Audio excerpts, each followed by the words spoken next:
We're talking with Bloomsburg University men's swimming coach Stu Marvin, two-time PSAC Coach of the Year. Last year, second place for the second straight year, 15 school records. What do you do to top that? Well, we try to break them all. So it's kind of been maybe our motto here. It's we only missed on 2, so it's just been unbelievable. Our guys have finally found their stride. They finally understand what it is to be a great athlete and create a new tradition of winning and passion at Bloomsburg. You know, when I got here, the guys, they affectionately call themselves the bums. You know, Bloomsburg University men's swimming. I get it, funny. You know, they would walk around campus with bums on their sweatshirts and bums on the backs of their bathing suits, and it was great. I get it, but I think we were better than that, and we needed to kind of look at it a little differently. And you know, when I was here, we were the 10th best team in the country in 1978, and that should be our legacy, not the bums. So a lot of that has changed, and our guys got a great culture of winning. And you know, we came in here thinking there's no way we could even challenge Westchester. It was they were just in another solar system. But now we've second in the conference 2 years in a row. We're going to close that gap even more this year. Can we beat them? Probably not. They're just too strong. But can we close the gap? Absolutely. And last year, you top 20 ranking during the season for you. What do you see as this year's strength of the squad? Well, we're pretty much we replaced all the people that we lost. So all the holes that we lost through graduation, we've replaced. But then we've also added a couple more pieces. So, for instance, last year we had 52 guys make it back to finals at PSAC. It's a big number. They only surpassed by Westchester, had 57. So we lost 9, but we gained back 13. So right there, we're going to be closing the gap on the top spot. And one of our relays was disqualified last year, which is a huge number. That's 28 points that would never materialize. So we add those back in, hopefully, and our PSAC finish is just going to be awesome. You've got a couple of outstanding swimmers. You got a lot of outstanding swimmers, but we'll talk. Brandon Sherbo, 3 school records last year. Talk about his. Yeah, Brandon was just a very quiet, hard-working guy. We call him the Sherbinator. He has completely redefined the distance program here at Bloomsburg. Never thought I'd ever see a guy go under 16 minutes in the 1650 here at Bloom, and he went 15:57, and there's more left in him. You know, we just can't get him tired of practice. I don't think he realizes how good he can be. We just need more people to push him harder, and he needs a little bit more internal fire to push himself harder. He knows it's his last year, and I think he's looking at all 3 of those records again. Plus, he's on the board for the 800 freestyle relay. So, Brandon, boy, I'm going to miss Brandon when he graduates, but he's been a great addition to this team and just a solid performer. Just pencil it in every time Brandon swims. Just pencil it in. So.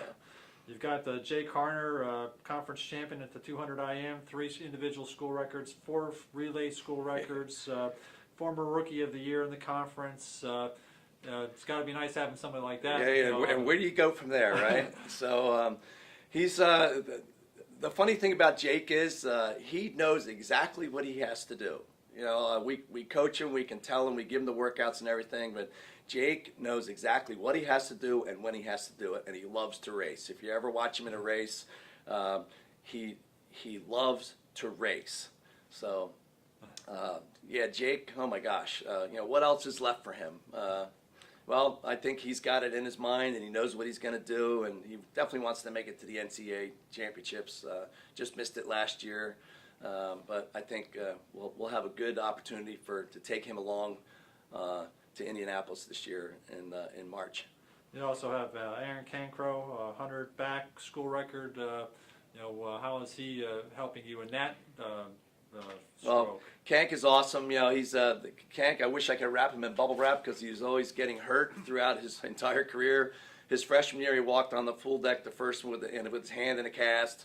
Then he did something to his knee, so he's always dinged up. But this year he is in tip-top shape. He's healthy. He's injury-free. He's bringing it every day. It's a different guy. I think he realizes it's last year. He's got A.J. Brady that pushes him. They're the two top backstrokers on the team, so they're battling one another. And Kank is a versatile guy. He's 100, 200 back, 100 fly, 200 IM. He could pretty much do anything. Going to be a big loss next year. You talked in the opening about being able to change the culture a little bit. When you go out on the recruiting trails, you're obviously seeing the fruits of that culture change, because it's got to be easier to talk to kids and they must know what's going on here. Yeah, I think because of the way Bloomsburg was perceived over time, and I'm not, this is nothing against any of the coaching that went on before me or whatever. I just think it was a culture of the athlete that was here, and we've kind of changed that, and now people talk about Bloomsburg, about going to Bloomsburg. We're an up-and-coming program. Some of these kids that are savvy about where they want to go to college, they're stalking websites, they understand who the top teams are, they can see who's up and coming, and so yeah, it is so much easier to attract good athletes than it was. And I think winning does that, just like any other sport. Winning breeds winning, and winning breeds attracting quality student athletes to a program. And swimming is a grind. It starts early, and you guys go into March. Yeah.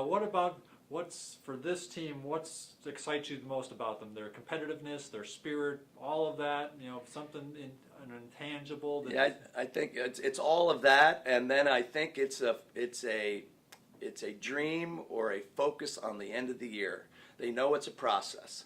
Swimming is not like football or basketball where one loss record is going to determine where you're going to sit at the end of the year. Swimming is an end of the year sport. We're focused on the process of developing ourselves and swimming fast at that final meet of the year with hopes to going even further. So our guys and girls are really good at understanding that it's a process. It's a daily process, and it just doesn't happen overnight. It's like dieting, or it's like going to a fitness gym. People will pay all their money up front to fitness gym and they give up after 2 days because they don't lose 10 pounds. Swimming understands that it is a long, like you said, 140-day process to the end of the year. Would we like to win dual meets? Absolutely, but they're more or less harbingers of how our training is going, and it's not that important about winning or losing as it is sticking with the process, keeping your eyes on the finish line, and swimming well in March. So. Well, we want to wish you and the guys the best of luck this coming season. We'll check in with you throughout the course of the year. Absolutely. Thanks, Tom.